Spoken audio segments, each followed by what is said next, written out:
I would say citizens in America, not just Christians, people of all faiths in America, I would say do not realize how much grace, they have, how much freedoms they have.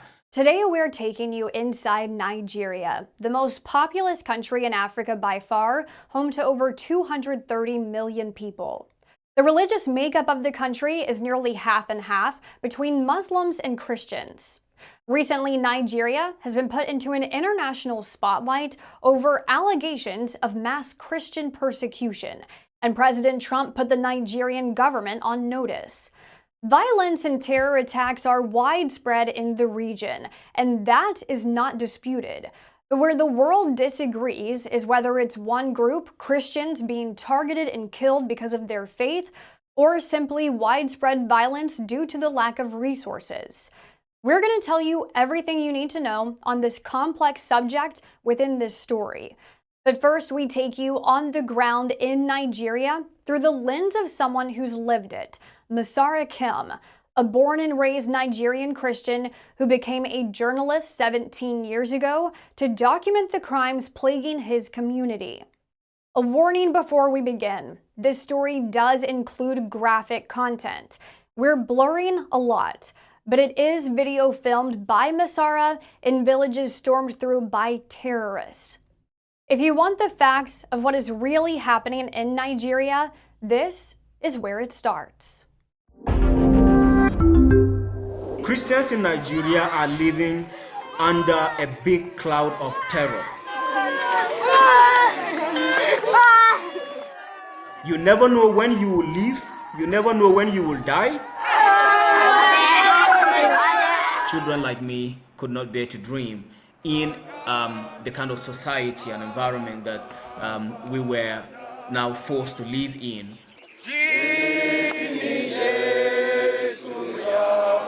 They are ready to shout Allahu Akbar on anybody and declare death on anybody.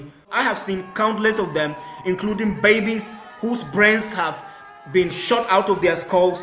We are looking at between 500 to 1,000 communities that have been exclusively annexed after terror attacks by these groups who often shout Allahu Akbar, God is great, to celebrate their victory, while slaughtering babies, slaughtering women and children, slaughtering the aged, and burning homes and churches, and of course moving in with their women and children to occupy the captured or conquered territories. In many cases, you don't even have any bodies at all. All you have are just charred bone fragments of family members, sometimes entire families who have been burned in their homes alive. My village has been invaded numerous times. My siblings have been killed. My family house has been burned.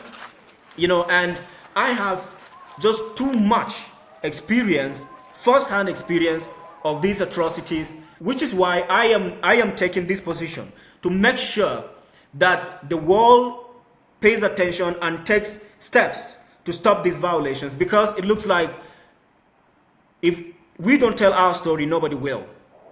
I interviewed Masara Kim on Thursday, October 30th for this story over Nigeria persecution. The next day, President Trump posted to Truth Social, Christianity is facing an existential threat in Nigeria. Thousands of Christians are being killed. The United States cannot stand by while such atrocities are happening.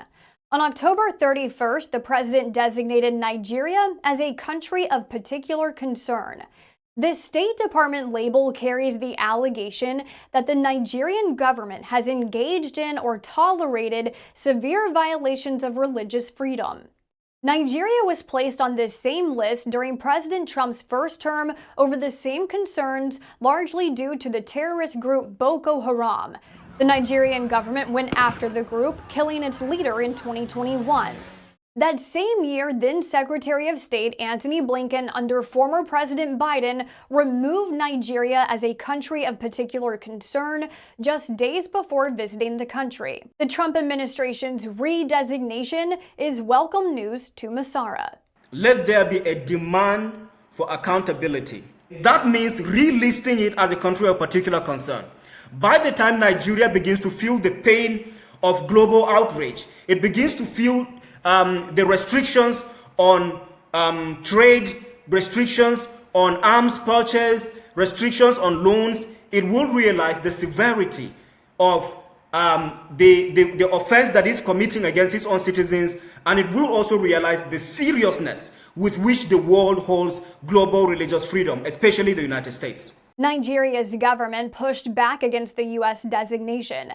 Their chief of defense staff said there are no Christians being persecuted in Nigeria. We are facing insecurity, especially terrorism, and it's something that's been affecting Nigeria for quite some time now. And the country's information minister said this is absolutely false to say that there is a calculated or a deliberate attempt to kill a particular religious group. Any narrative suggesting that the Nigerian state is failing to take action against religious attacks is based on misinformation or faulty data. Masara disagrees with the government's characterization of the violence. What they are doing is simply damage control and attempting to protect their interests. Now, underline the word protect their interests. Their interest is not what exactly is, it's not about what is actually happening. It's just about their reputation, their businesses overseas, what they stand to benefit in terms of, foreign loans. And of course, there's a lot of corruption, in Nigeria. The Nigerian government acknowledges extreme violence committed by terror groups, but it denies claims of a targeted Christian genocide.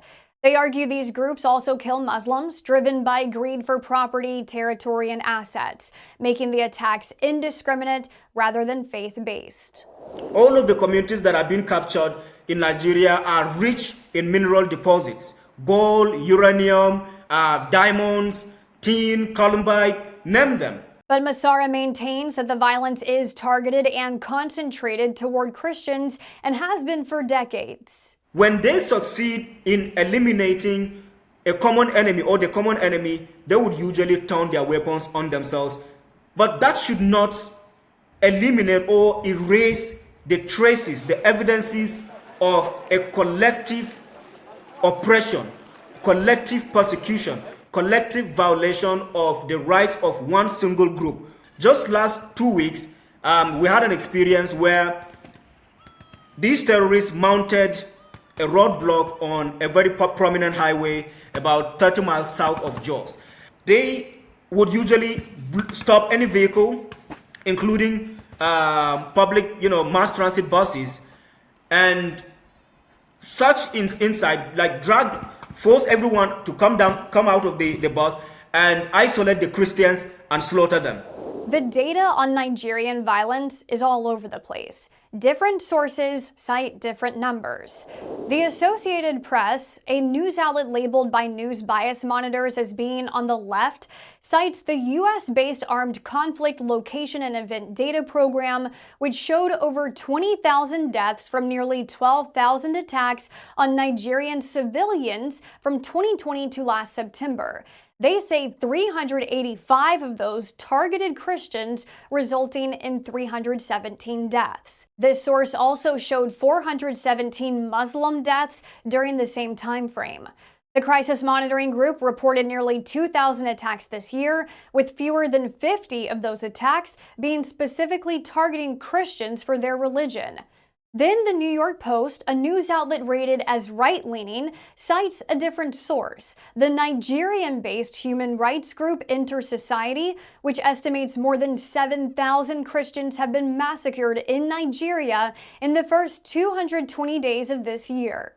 Senator Ted Cruz has been a vocal advocate for Christians in Nigeria. There is no country on earth where Christians are more persecuted than Nigeria. He introduced legislation that would target the Nigerian government. It would place sanctions on Nigerian officials. We're going to keep the fight going to protect Christians and to protect religious liberty. President Trump posted to Truth Social on November 1st that the U.S. may very well go into that country guns a-blazing to wipe out Islamic terrorists. The spotlight on Nigerian persecution caught the attention of rapper Nicki Minaj, who said no group should ever be persecuted for practicing their religion, and added a thank you to the president and his team for taking the Nigeria situation seriously.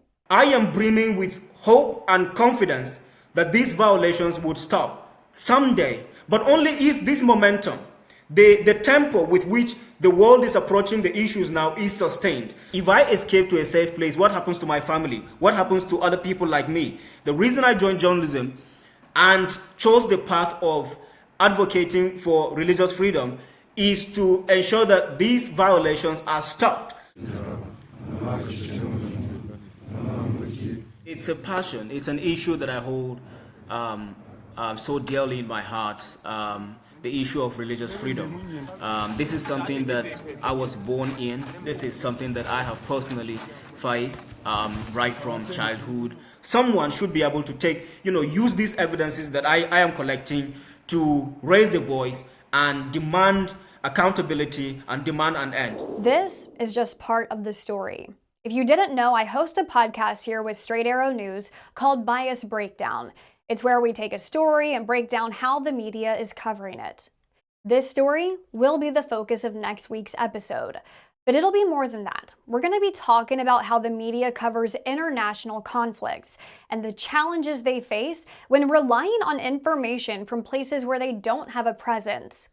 You've seen the confusion already. Different sources reporting conflicting numbers of Christians killed. This isn't new. Look at Gaza, where deaths were reported by the Hamas-run health ministry and had to be revised several times. Or the Rwanda genocide, where the world struggled to acknowledge the death toll until it was too late. We'll talk about the shortfalls in media coverage during conflicts and why getting the story right is so hard, but also so important.